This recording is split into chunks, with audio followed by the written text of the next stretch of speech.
Well, I think from the very beginning, the show cemented herself as, being like very successful. I think the fans kind of felt it, like the first time they watched Harley Quinn, and it was so much fun to see these characters that you know and love, but in such a different way, like Dean Gordon, like from the beginning of the season, is such a different guy, when we put him in the show. Yeah, Crybat is great. So I think it was that combination of like bringing all these like famous DC characters, and like putting them in this like very like different situations that was really clicked with the fans, and I think that's one of the reasons that it's still around. I love it. And it's just wonderful that like the people at Max love the show so much that they want to bring it in, and then that James Gunn loved the show so much that wanted to keep it, going and on Max. I think was just luck, and we're happy that those people are also fans of the show. Well, he was in it, so. And what's the process like? Because you guys push the envelope so far, do you like submit a script first, and then do they say, yeah, you can do this many F-bombs or this, or is it script first and then, or you?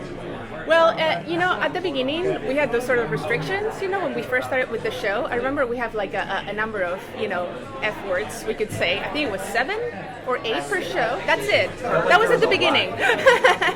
And I think like as the show progressed, they were a little more lax, with this. But definitely there's limitations, and it does start with the script, like the first with an outline, and everybody kind of pitches in. It's like, Max and DC and our, development executives at WB, and everybody kind of like gives their notes, and at that stage, that's like the first time, that you decide at which direction you're going to take it. Well, my question is, I do construction. I'm used to I'm from Boston, just swearing, yelling, doing whatever all day.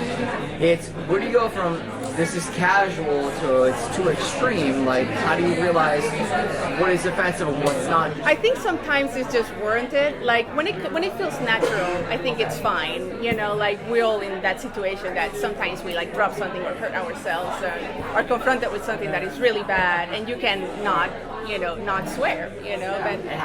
But sometimes it does feel like it's gratuitous, like where it's like it's too much, like they say it too many times in a row, and that's sometimes like the kind of notes that we get, it's like, oh, they said it like 3 times in one sentence, maybe we don't need it that much. And a lot of times you feel it out because the actors do so much improv while they're in the room. A lot of the cursing comes from if Kaylee Cuoco or JB Smooth feels like a fuck belongs there. Like that's usually a lot of the ones that get checkered in, and that's why you can't go on a counter because they'll feel it while they're giving it. Like if they think you can get a laugh out of like dropping a word here or there, it's like you usually want to be like, well, this is funny. This is like we're not going to clean this up. Well, I mean, we usually have different takes. When the actors record, it's not just like usually not one and it's good. I mean, I think maybe that's with Kaylee. Kaylee's really good, and she knows the characters so well, that at this point, like pretty much one take and it's done. Yeah. But with a lot of the other actors, like we usually have several takes. And there's one take where it's like too much, cussing. So we just exactly. So we would just choose, whichever take, fits better. And they normally feel it in the room while they're going on a run. There's a director in there, and usually there's a writer or the showrunner or an executive producer also in the room. Yeah. But I think the actors themselves, they're all such pros. They're accustomed to it.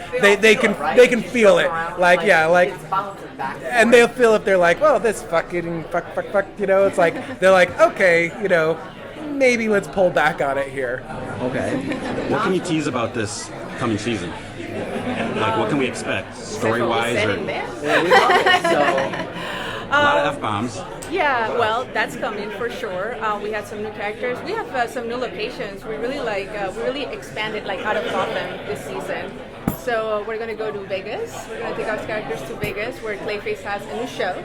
So he's kind of like in a diva, a little bit of a diva role there.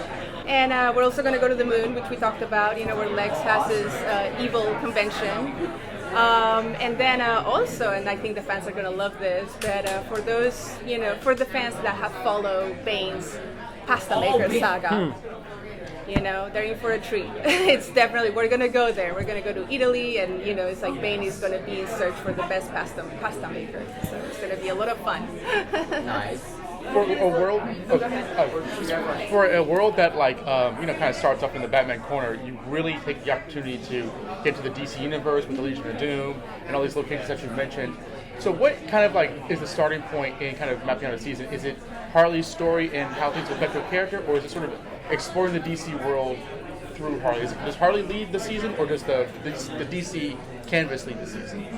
Okay. Well, I think it started with Harley, and we're always following Harley. And now it's kind of, we make a joke, at the beginning of season 3, because it's almost like the Harley and Ivy show, because now Harley and Ivy are together, and they're almost like a unit, they're a couple. My question is, are they going to stay a couple? Spoilers, but are they going to stay a couple, or are they happy, or are they just friends and benefits stay? I think they will always stay a couple, and as I mentioned, during the panel, our executive producers were always like very clear that they did not want to break them up.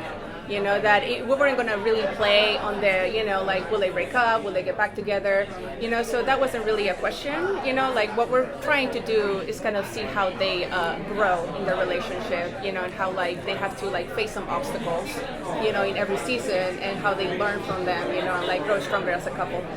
Yeah, and we do treat the characters as strong a couple as Superman and Lois Lane.